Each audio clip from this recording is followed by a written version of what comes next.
Hello বন্ধুরা, আমি চলে এসেছি প্রিয়াঙ্কা তোমাদের সাথে একটা নতুন দিন শেয়ার করতে।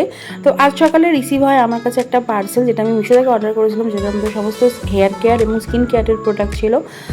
সকালবেলা যখন সবাই কাজে বেরিয়ে যায়, পিউষ চলে যায়, বাবা চলে যায়, তারপরে শুরু হয় আমার ঘরের কাজ।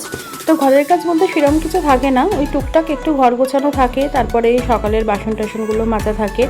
এবং আমি যেহেতু রাতে রান্না করে রাখি, তো সকালবেলা আমার এতটা চাপ থাকে না, আমি একটু রিল্যাক্সে ঘুম থেকে উঠতে পারি এবং উঠে ওরা বেরিয়ে গেলে তারপরে আমি টুকটাক করে ঘরের কাজ করি। এবং সেদিনকেও তাই করছিলাম। আগের দিনকে তোমাদের যে আমি মিক্সটা দেখিয়েছিলাম শ্যাম্পু বানানোর জন্য, তো সেটাকে আমি জলে ভিজিয়ে রেখে দিয়েছিলাম সেদিন রাত্রিরে, এবং পরের দিনকে রিঠা থেকে সেই বীজগুলো বের করে নিয়ে সেটাকে ভালো করে ফুটিয়ে তারপরে কচলে সেটাকে থেকে পাল্প বের করতে হয় এবং সেটাই আমাদের শ্যাম্পু হয়।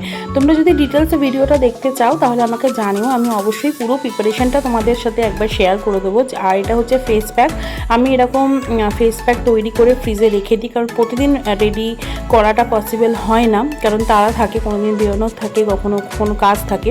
তো যাই হোক, ফেস প্যাক লাগিয়ে, এবং সেদিনকে আমার হেয়ার অয়েলিং ডে ছিল, তো আমি চুলে তেল লাগিয়ে স্নান করে বেরিয়ে এসেছিলাম শেষ করে। এবং স্নানের পর উঠে আমি কিউবস কিছু করা থাকে ফ্রিজেতে, সেটা ইনগ্রিডিয়েন্টসের উপর নির্ভর করে, যখন যেটা বাড়িতে থাকে সেটা দিয়ে আমি কিউবস বানিয়ে নিই।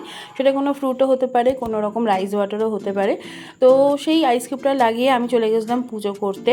এটা আমার ডেলিকার কাজ, আমি পুজো করি এবং পুজো করতে আমি ভালোবাসি, সত্যিই ভীষণ ভালোবাসি, কারণ একটা পজিটিভ ভাইব আসে এবং মনটা একটু রিল্যাক্স হয়। একটু প্রায় শেষের দিকেই কমপ্লিট হয়ে এসেছিলো, পুজো প্রায় শেষের দিকে। তো এইভাবেই আমার সারাদিন কাটে যখন বাড়িতে কেউ থাকে না। পিউষ আর বাবা যেদিন যেদিন থাকে সেদিন রুটিনটা একটু অন্যরকম হয়, নচেত আমি এইভাবেই ঘরের কাজকর্ম করে স্নান টান করে পুজো করে উঠে একটু রিল্যাক্স করি, তারপরে বিকেলবেলা একটু শুই। এবং তারপর রাতের থেকে আমার একটু চাপ থাকে, কারণ রাতের বেলা যেহেতু আমি রান্নাবান্না করি।